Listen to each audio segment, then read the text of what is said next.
Baik, saat ini kita sudah bersama calon gubernur dan wakil gubernur DKI Jakarta nomor urut 2, Pak Dharma Pongrekun dan Kun Wardana.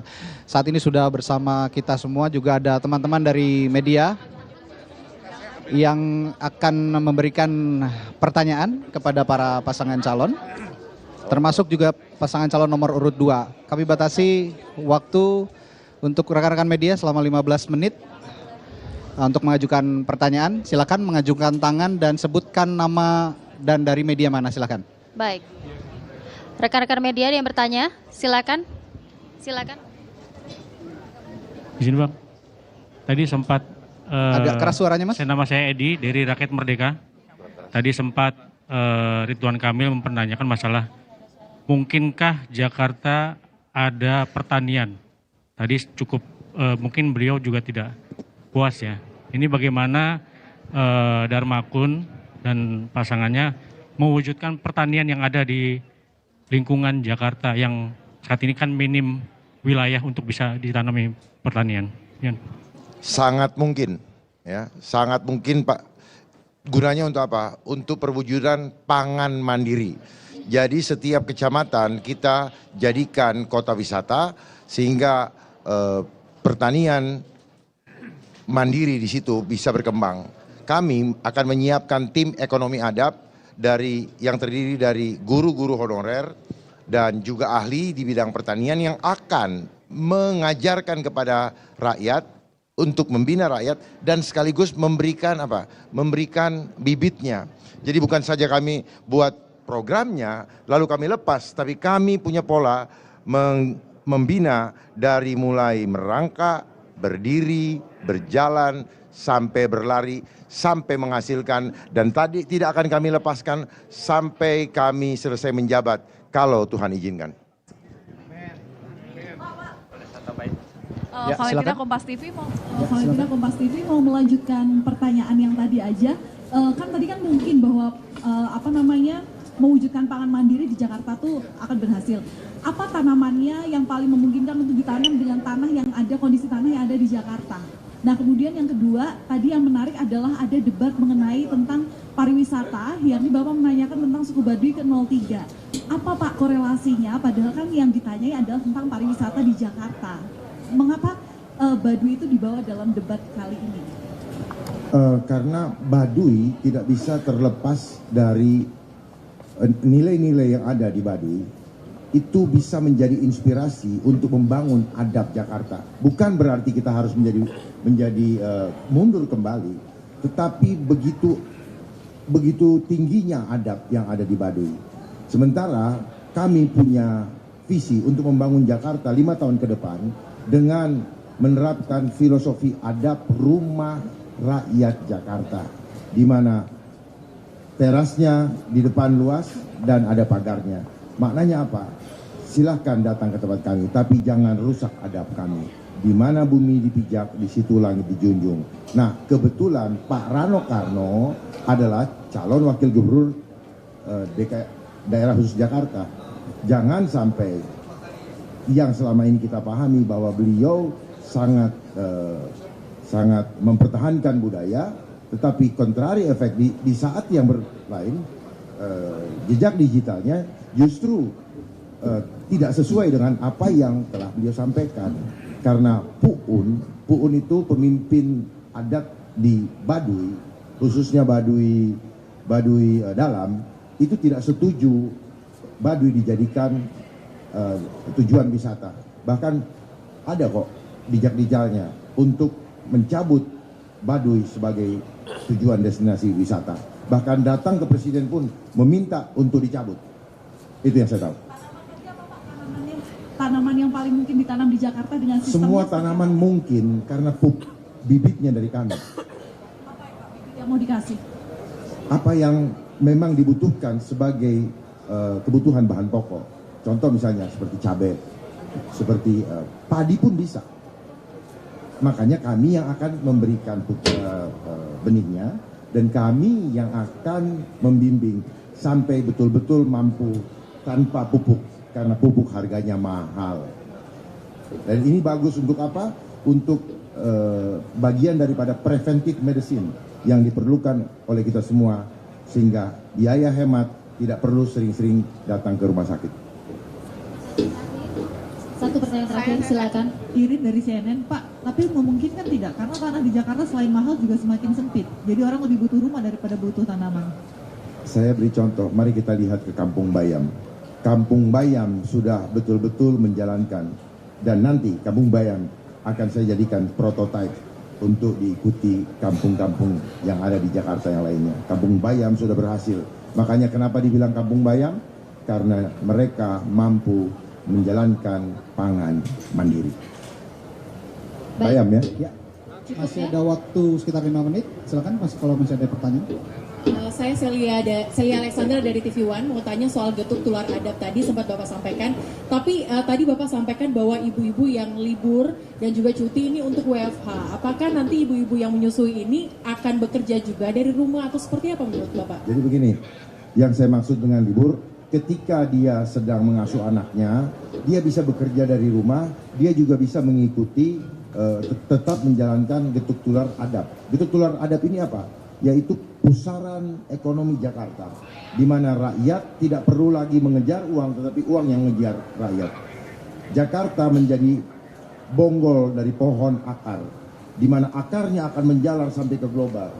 Rakyat akan otomatis mendapatkan insentif dari setiap biaya promosi, manakala masyarakat merubah produk dengan produk yang ada di Jakarta dan kerjasama dengan produsen yang mau menaikkan tingkat ekonomi di Jakarta, sehingga biaya cost marketingnya itu jatuh buat rakyat, dibagi untuk rakyat, daripada marketing di media laku tidak, gila-gilaan. Tapi kalau ini langsung rakyat menjadi marketnya. Dengan ketuk tular, maka secara otomatis dananya akan masuk menjadi milik rakyat, dan itu bisa diwariskan sampai cucu cicit, cukup dari rumah, sehingga itu bisa membangun ekonomi keluarga yang tadinya misalnya UMR-nya 5 juta, istrinya, anaknya bisa mencapai 15 juta sebagai upah layak, sebagai standar layak yang dapat menghidupi keluarganya. Tapi penyalurannya akan seperti apa Pak? Dari perusahaan ke ibu-ibu rumah tangga itu akan seperti apa? Tidak perlu disalurkan, cukup masuk ke website dan mengisikan aplikasi, lalu merubah kebiasaan menggunakan merek yang lama dengan merek yang baru milik perusahaan yang ada di Jakarta.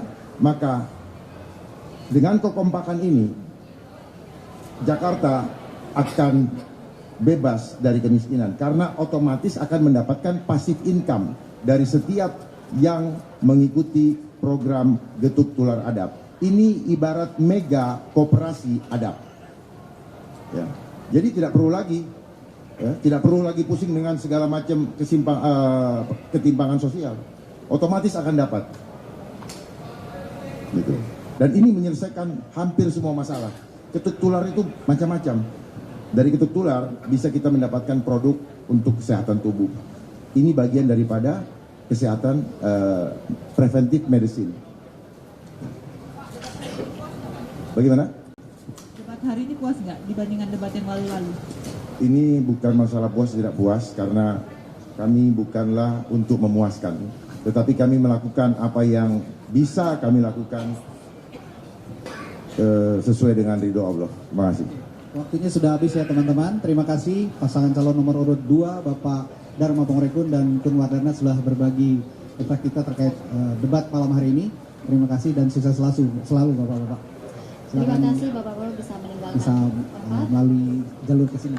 Silakan Bapak. Ya.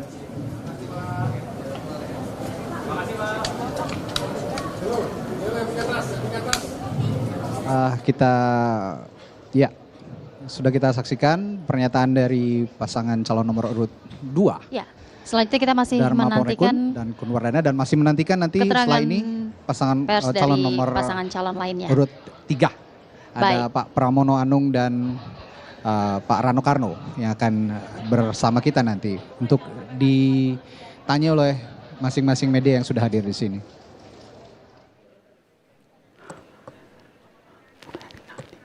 Baru saja kita dengarkan keterangan yang disampaikan oleh paslon nomor urut 2 yaitu Dharma dari Pongrekun. pasangan calon nomor urut 3, Bapak Pramono Anung dan juga Bapak Rano Karno sudah menuju ke tempat konferensi pers.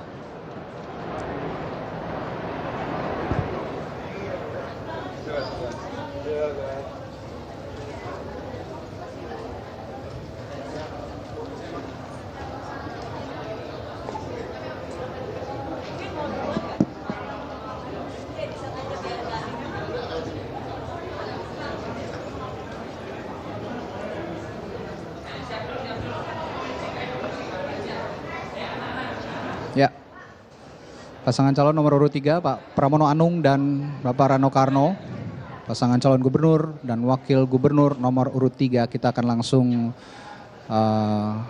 bawa ke tempat konferensi pers untuk menghadapi beberapa pertanyaan. Silakan dari Pak Pramono dan Pak Rano Pram di tengah-tengah dan kita Pak semua. Rano. Untuk pendukungnya bisa berada di belakang. Di belakang Untuk para Pak pendukung Pramono dan Pak Rano. bisa berada di belakang. Baik. Silakan.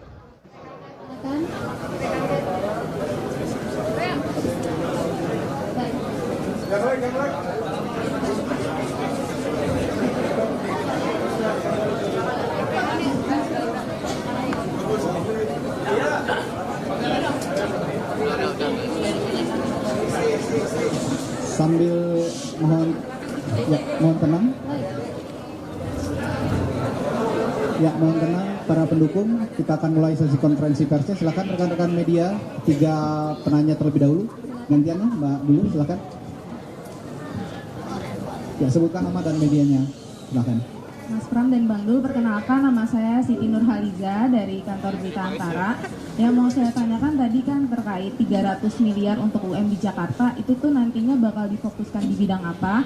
Terus nantinya ketika Mas Pram dan Bang Dul menang, itu upayanya menurut Mas Pram dan Bang Dul seperti apa sih untuk meningkatkan penggunaan produk dalam negeri? Lalu yang kedua terkait pasar Tanah Abang, tadi kan perlunya promosi pemasaran itu, menurut Mas Pram dan Bang Dul tuh promosi seperti apa sih untuk kembali menghidupkan dan menciptakan pasar Tanah Abang ini sebagai salah satu pusat perekonomian di Jakarta? Terima kasih. Yang pertama saya ingin jawab mengenai 300 miliar rupiah. Nanti akan kami konsentrasikan kalau memang saya dan Bang Dul menjadi gubernur dan wakil gubernur, terutama untuk UMKM. Dan UMKM penggerak utamanya adalah kaum perempuan. Karena kami tahu sekarang ini yang jadi persoalan di Jakarta, salah satunya adalah UMKM yang digerakkan, diinisiasi oleh para perempuan. Dengan demikian UMKM-nya itu untuk menengah ke bawah. Yang kedua untuk Tanah Abang. Jadi saya sudah ke Tanah Abang dan saya melihat persoalan utama di Tanah Abang selain lawan dari online yang begitu luar biasa adalah fasilitas tempat dan sebagainya memang perlu dibantu oleh pemerintah Jakarta. Promosi dan sebagainya. Sehingga dengan demikian kalau itu dilakukan, kami yakin dengan kondisi ekonomi yang sekarang ini memang sedang menghadapi tekanan, maka pasar Tanah Abang sebagai pusat grosir terbesar Asia Tenggara pasti akan bisa dibangkitkan kembali. Sehingga dengan semangat itu, kami meyakini bahwa promosi itu menjadi penting seperti hal-hal yang juga diusulkan oleh calon yang lain. Oke, berikutnya. Mas yang di belakang dulu. Di belakang, ya. Sebutkan nama dan medianya, Mas. Ada lagu baru. Saya Pandi dari Pos Kota.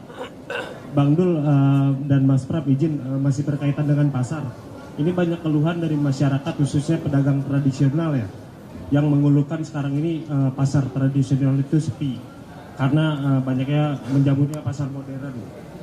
Nah ini bagaimana strateginya mungkin Bang Dul sama Mas Prab untuk mengaktifkan kembali nih pasar tradisional supaya hidup kembali itu. Saya kebetulan sudah keliling ke beberapa pasar, salah satu contoh adalah pasar Muncul di Jakarta Timur yang problemnya kurang lebih sama seperti yang ditanyakan tadi. Maka dengan demikian permodalan itu menjadi hal yang sekarang ini benar-benar ditunggu oleh para pedagang pasar. ada bantuan, dan mereka sebenarnya sangat rajin untuk membayar modal yang diberikan oleh siapapun, termasuk KUR dan sebagainya. Sehingga dengan demikian selain permodalan, maka harus dibantu juga sarana dan prasarana untuk pasar rakyat. Karena memang persaingan pasar rakyat dengan pasar modern tidak bisa dihindari dan sekarang sudah terjadi. Maka pemerintah bertanggung jawab untuk melokalisir, relokasi pasar rakyat yang berkembang, yang memang tumbuh dari rakyat, itu harus dijaga. Dan itu menjadi tugas pemerintah daerah, termasuk pemerintah Jakarta untuk menjaga itu. Karena kalau dibiarkan persaingannya, apalagi dengan yang besar-besar, pasti pasar rakyat ini akan kalah, pedagangnya akan kalah. Untuk itu harus ada perlindungan terhadap mereka dalam kondisi persaingan yang seperti ini.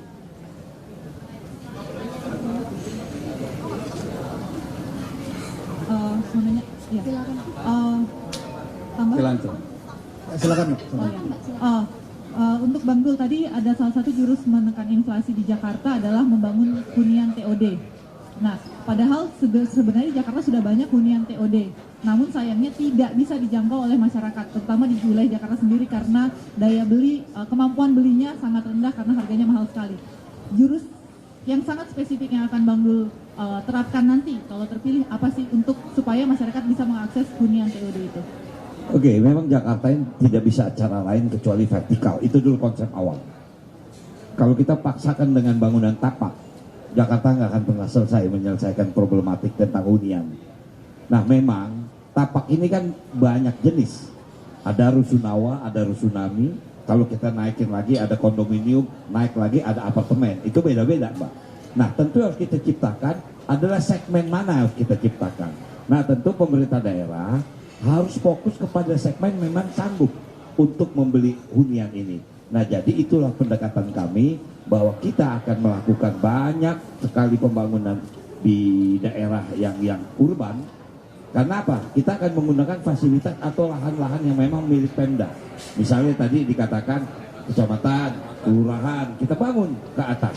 Nah, itu di bawahnya kantor kecamatan, kemudian lantai 2-3-nya bisa menjadi pasar, atasnya baru pemukiman. Nah, jadi itulah salah satu solusi. Memang bukan satu-satunya solusi, tapi harus dimulai. Kalau tidak, kita akan segera begini-begini saja. Mungkin itu. Pak Pram, ada yang mau ditambahkan? Baik, saya ingin menyampaikan mungkin sebelum ada pertanyaan lagi. Jadi saya dan Bang Dul membuka yang disebut dengan jaring asmara. Aspirasi masyarakat ini sudah kami edarkan ke masyarakat dan alhamdulillah responnya luar biasa. Sekarang yang sudah mengisi itu lebih dari 11.000. Sehingga dengan demikian inilah yang menjadi apa yang kami ketahui dari masyarakat yang kita sebut belanja masalah. Selain secara langsung saya lebih dari 125 titik dan Bang Dul juga pasti lebih. Maka kami juga menerima aspirasi masyarakat yang ini adalah kami sehingga bisa mengetahui potret apa yang real yang menjadi keinginan masyarakat saat ini. Oke, satu pertanyaan terakhir silakan. Edi lagi dari Rakyat yang di pojok boleh, silakan. Silakan. Saya. Mike. Mbak yang baju biru. Mbak yang di pojok, yang pakai jilbab. Ya. Oke. Nama dan medianya, Mak, silakan. Selamat malam, Mas Ram dan Bang Dul. Tadi kan di dalam debat, saya Jen Cahyani dari iNews TV mau tanya, tadi kan di dalam debat sempat menyinggung ya disnilaian kepada paslon nomor 1 ya. Nah, ini menurut Mas Pram dan Bang Dul sendiri, mungkin objek wisata atau tempat wisata seperti apa, bagaimana dan di manakah yang cocok untuk di Jakarta untuk meningkatkan ekonomi atau UMKM ini? Terima kasih. Jadi saya percaya yang existing atau yang ada, baik itu Ancol, Taman Mini, Ragunan, Monas, dan museum-museum yang ada di Jakarta, sebenarnya bisa tetap menjadi ikon baru untuk warga dari manapun, baik dalam dan luar negeri, untuk ketika berkunjung di Jakarta, mereka bisa melihat itu. Termasuk sekarang kan sudah dikembangkan juga di beberapa tempat swasta fix misalnya. Sehingga dengan demikian saya bertanya bukan apa-apa, karena memang beliau menyampaikan baik itu ketika tahun 2018 maupun sekarang, sehingga kalau itu imajinasi, saya sangat menghormati imajinasi. Sehingga saya tidak mau membantah urusan hal itu. Demikian, makasih. Saya mungkin tambahin saja sedikit. Kemarin saya baru saja mampir ke 2 pulau di gugusan Pulau Seribu. Yang pertama adalah Pulau Bidadari, yang kedua adalah Lutung Jawa. Nah, kebetulan nih teman-teman saya yang dari Pulau Seribu ini 2 hadir di sini. Saya sengaja berangkat dari Muara Kamal. Saya sungguh surprise bahwa pengunjung yang melalui Muara Kamal ini itu Taman Muara ini luar biasa. Saya juga agak bingung, kok mereka bisa tahu dari mana? Ternyata maaf, dia melalui sebuah aplikasi. Artinya begini, potensi yang ada di Pulau Bidadari dan pulau-pulau lain itu bisa di upgrade lagi. Cuman memang kendalanya masalah transportasi air. Tadi yang saya katakan. Kemudian di sana juga masalah adalah air bersih. Maka tadi saya tanyakan kepada calon yang lain. Nah, artinya tentu menjadi pelajaran kita bahwa Jakarta selain memang punya tempat wisata, tapi kita akan mengeksplor Pulau Seribu menjadi daerah wisata. Bukan wisata yang baru, tapi kita harus lakukan revitalisasi. Mungkin itu. Terima kasih. Yang terakhir dari saya dan Bang Dul tetap berkeinginan politiknya riang gembira. Jadi kalau ada debat dan sebagainya, kalau ada perbedaan, mungkin lebih baik kita selesaikan dengan riang gembira. Nggak usah kemudian ada yang sampai ngotot-ngotot. Menurut saya ini adalah bagian pendidikan politik yang dicontohkan oleh warga Jakarta kepada seluruh pilkada yang sedang berlangsung di Indonesia. Terima kasih. Oke, terima kasih Pak Pramono dan Pak Mekarno atas pandangannya di konferensi pers bersama media. Terima kasih juga rekan-rekan media atas pertanyaannya. Ya, silakan bisa Bapak. meninggalkan tempat. Terima kasih Bapak-Bapak. Ya. Itu tadi pendapat dari atau tanya jawab dari pasangan calon nomor 3, Bapak Pramono Anung dan Rano Karno, Bapak Rano Karno. Ada sesi tanya jawab juga dari pasangan calon nomor urut 1, Bapak Ridwan Kamil dan juga Bapak Suswono. Baik, kita masih menunggu satu pasangan calon yang tersisa ya, pasangan calon nomor urut 1, Ya, Ridwan Kamil dan Suswono.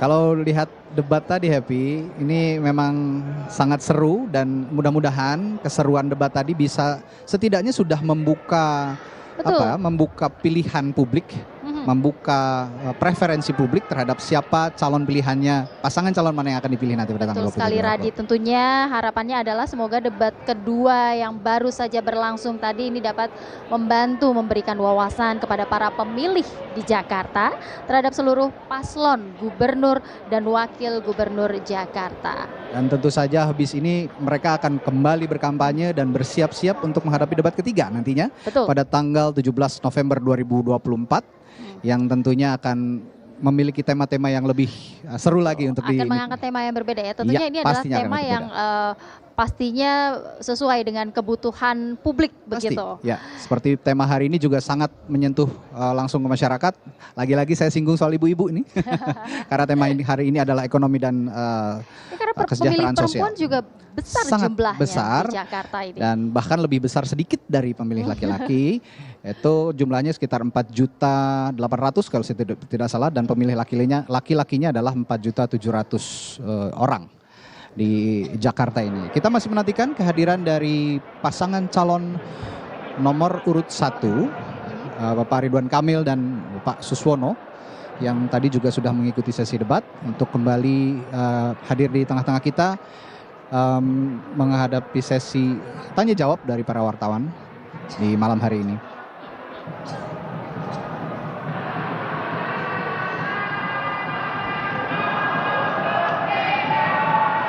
Ya.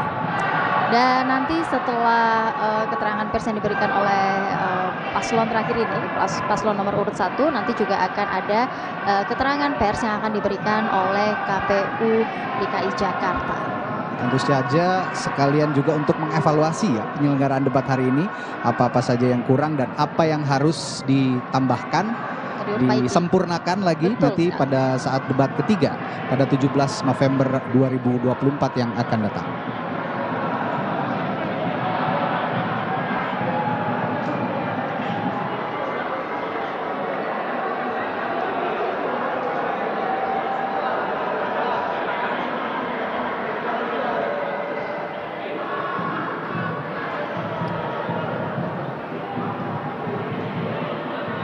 Ya, Ya, hasil debat hari ini juga merupakan rumusan pertanyaan dari para panelis. Kita juga mengucapkan terima kasih kepada para panelis yang sudah merumuskan, pertanyaan memformulasikan yang mewakili keresahan masyarakat Jakarta untuk harapannya bisa diselesaikan oleh para calon pemimpin Jakarta nantinya. Dan yang paling penting, Radi, adalah jangan lupa bahwa Pilkada nanti akan dilaksanakan di tanggal 27 November 2024. Tentunya masyarakat, para pemilih Anda yang sudah terdaftar di dalam daftar pemilih tetap ini bisa menggunakan hak pilihnya. Caranya dengan pergi ke TPS, lalu gunakan hak pilih Anda di TPS. Ya, jangan sampai golput ya intinya. Betul. Jangan sampai golput karena satu suara adalah penentuan masa depan Jakarta ke depan. Dan adab atau kemudian getuk tular adab. Jadi tetap tetap menjunjung tinggi adab ya. Saya ke Mas Koli. Mas Koli, saya menarik tadi kata Bung Ciko kalau paslon nomor Pramono dan juga Rano saling melengkapi, kalau paslon lain tidak. Tanggapan Anda? Itu kan menurut Bung Ciko. Ya. Jadi begini. Karena Bung Ciko nggak ridho. Silakan Bang. Gak apa-apa, yang penting warga Jakarta ridho. Yang penting warga Jakarta ridho. Jadi begini, bukan masalah serang atau menyerang ya. Dalam debat ya, salah satu yang harus kita sampaikan adalah mengenai rekam jejak. Dan apa yang disampaikan oleh Bang Ridwan Kamil itu sangat akurat dan tepat. Kenapa? Karena membandingkan kualitas kepemimpinan kepala daerah. Bang Ridwan pernah menjadi wali kota Bandung dan menjadi gubernur Jawa Barat, dan Bang Dul pernah menjadi gubernur atau wakil gubernur di Banten. Ini adalah perbandingan yang rasional dan fair. Kenapa? Dengan menggunakan ukuran indeks pembangunan manusia, tingkat pengangguran, pertumbuhan ekonomi dan sebagainya, itu hal yang fair untuk dibandingkan. Sehingga warga Jakarta harus ditanyakan, memilih siapakah pemimpin yang sukses seperti Bang Ridwan Kamil ataukah Bang Dul di Gubernur Banten. Adu rekam jejak itu penting. Adu rekam jejak itu penting dan itu bisa diklarifikasi terkait indikator-indikator yang ada. Tadi disebutkan masalah indeks pembangunan manusia. Bicara pendidikan, bicara kesehatan, maka indikator yang bisa digunakan adalah indeks pembangunan manusia. Dan Bang Ridwan menyampaikan itu. Kenapa indeks pembangunan manusia justru turun? Dan Bang Dul mengatakan turun di mana? Hah? Turun di mana tadi? Di Banten. Oke, ya. Harus jelas maksudnya. Iya, di Banten. Dan kemudian Bang Rano bilang, ya kayak Bang Ridwan tidak tahu aja, saya kan cuma setahun memimpin. Tapi sebelumnya dia wakil gubernur loh. Ya, Bang Wali, saya tahan dulu ya, mohon maaf ya, karena paslon Anda nampaknya mau konvers nih. Kita dengarkan dulu bersama. Mohon agak dipelankan suaranya para pendukung supaya kita bisa lancar menjalani prosesi tanya jawab dalam konferensi pers malam hari ini. Teman-teman ada yang mau bertanya? Silakan. Dari antara silakan. Nama dan medianya. Selamat malam Batas, nama saya Livia dari Media Antara News. Terkait dengan hunian di atas pasar itu mungkin bisa dijelaskan apakah gratis atau bagaimana Pak? Ataukah jangka panjang atau hanya 2 tahun seperti misal Rusun Sentra Mulia Jaya? Apabila digratiskan secara APBD menurut Bapak apakah memungkinkan apabila sudah ada sekolah gratis, makan gratis, hunian juga gratis, APBD di Jakarta apakah memungkinkan? Kemudian sembako murah itu meneruskan dari program PJ Gubernur atau seperti apa? Terima kasih. Ya, terima kasih. Saya kira tidak gratis ya, tapi murah, kira-kira terjangkau. Nah, saya keliling kemana-mana, ya termasuk mungkin sebagian dari Anda yang media juga, rata-rata rumahnya kan menjauh dari pusat ya. Kemarin saya ketemu staf media ya, dia commuting 2,5 jam pagi hari, pulangnya 2,5 jam, 5 jam tiap hari, kasihan. Dia bilang kalau ada terjangkau di tengah kota kayaknya hidupnya lebih berkualitas kan. 5 jamnya bisa dipakai nulis, bikin konten dan lain sebagainya. Nah tapi kan lahan susah. Maka dalam kewenangan gubernur ternyata ada pasar jumlahnya 140-an. Yang hari ini dalam teori kotanya masih single use, hanya pasar doang 2-3 lantai. Karena lahan mahal, itu bisa 3 fungsi. Pasar di bawah, atasnya hunian dan lain sebagainya. Nah jadi bentuknya bisa dimiliki tapi harus dicek dulu yang namanya status BUMD Pasar Jaya. Jadi kita berinovasi dulu di aturan. Di luar pasar ada atas stasiun juga bisa, di atas jalan juga bisa. Kayak MRT di Blok M, emang dibangun di atas apa? Atas jalan, berarti kan bisa oleh sebuah peraturan. Nah tujuan baik ini mudah-mudahan mewujud pada sebuah keberhasilan. Sembako itu bukan program baru ya. Di mana-mana seluruh Indonesia sudah ada. Saya melakukan itu selama 10 tahun. Tapi poinnya, karena Jakarta betul-betul tidak ada supply, maka curhatan dari emak-emak rata-rata itu. Sehingga penetrasinya adalah program yang dalam bentuk pasar bulanan kan, di kelurahan-kelurahan. Ada dana APBD memitigasi kalau harga ayam naik, anggaran turun sehingga harga tetap terjangkau. Dan tadi kontrak farming ya, ke Brebes, ke Sumedang, atau berinvestasi memastikan suplai terjaga tanpa dihantui oleh fluktuasi pasar. Terima kasih. Oke, selanjutnya silakan Mbak. Nah, kan saya aktif dari Tempo, mau tanya, apa kan tadi Bapak sempat menyebutkan kalau di mal-mal di Jakarta itu harus menampilkan 30% produk UMKM ya Pak? Iya, nah itu nanti dan kalau nggak itu kan kena denda ya. Nah itu nanti sistemnya seperti apa dan apakah diterapkan di seluruh mall ini di Jakarta atau bagaimana, dan apakah nanti dari produk lokal itu tuh harus mendaftar dulu atau gimana nanti sistemnya? Ya, saya udah temukan penyakitnya ya. Tidak semua produk lokal itu presentable ya untuk kelas mall. Maka yang saya lakukan nanti, saya kemarin kayak ke USS ya, Urban Sneaker Society. Nanti geng mereka dikumpulin oleh si komunitas USS ini, dan saya nanti meminta dia kurasi supaya yang ngumpul di situ keren-keren kan, supaya desainnya juga kelas mall, kira-kira begitu. Kalau diserahkan ke individu-individu, banyak kendala. Jadi strategi kita adalah ngumpulin ke komunitas-komunitas, mereka yang mengkurasi mana yang keren, mana yang laku. Nah, tugas gubernur mengepus, memastikan prosentase OTW 30%-nya dipenuhi. Ini tinggal lobby-lobby antar gubernur dengan pengusaha mall. Tapi itu keberpihakan kita ke UMKM. Saya pernah ke Korea, saya sampaikan ada satu mall 5 lantai, isinya produk Korea semua keren. Saya beli banyak buat istri saya, dia happy. Nah, inspirasi ini salah satunya ya, bisa membuat produk lokal menjadi tuan rumah di negeri sendiri. Oke, silakan teman-teman yang lain. Ada yang mau bertanya? Pak Haji, ya. Oh kirain Haji, waktunya. Pak, saya dari Rakyat Merdeka. Tadi kan sempat Pak Suswono nih, mantan Menteri Pertanian. Nah ini kan mantan Menteri Pertanian zamannya Pak SBY. Nah bagaimana mewujudkan pertanian yang ada di kota Jakarta, sedangkan polusi udara, tanah, bahkan air pun di Jakarta itu semua ngumpul di sini, polusi. Nah ini kan jadi untuk pertumbuhan pertanian juga agak banyak yang berpikir apakah bisa berhasil atau tidak nih Pak. Terima kasih. Jadi sebetulnya waktu saya menteri ada satu program yang namanya KRPL ya, Kawasan Rumah Pangan Lestari. Ya itu adalah pertanian kota dan tidak perlu luasan lahan yang luas ya, dan itu bisa dilakukan dalam skala rumah tangga dengan pekarangan sekecil apapun. Ternyata bisa ya, dan dari hasil analisa ekonominya bisa mengurangi pendapatan waktu itu ya. Kira-kira 10 tahun yang lalu itu antara 150 sampai 200 ribu per keluarga. Itu kan artinya pengeluaran keluarganya bisa berkurang kan. Jadi sesungguhnya potensi itu ada di Jakarta ini ya. Kalau kita lihat di beberapa tempat, coba Anda keliling, masih banyak lahan-lahan yang terlantar. Nah ini nanti kita akan temui yang punya, kira-kira lahan ini akan digunakan kapan, dan jika memungkinkan bisa digunakan oleh anak-anak muda terutama yang memang berminat untuk pertanian kota. Ya, jadi saya yakin potensi itu masih memungkinkan. Oke, terima kasih ada. Ya, terakhir kalau boleh. Saya Irin dari CNN, Pak, mau nanya ke Pak Suswono tadi soal sekolah, di mana sistem zonasi dan menggratiskan antara sekolah negeri dan sekolah swasta. Di Jakarta sekolah swasta rata-rata didominasi masyarakat kelas atas. Bagaimana kemudian menggratiskan sekolah-sekolah menengah ke atas itu Pak? Sistemnya seperti apa? Dan sistem zonasinya seperti apa nantinya? Ya. Jadi jangan lupa ya, itu sekolah-sekolah elit itu yang swasta yang mahal kan. Kalau itu tentu tidak perlu ada digratiskan karena mereka sudah bisa hidup sendiri.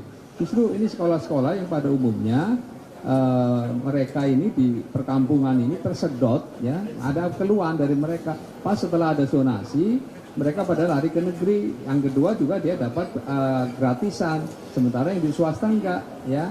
Nah inilah yang akan kita ratakan supaya mereka tidak perlu jauh-jauh terpaksa harus pakai angkutan kendaraan umum untuk menuju sekolah di negeri itu.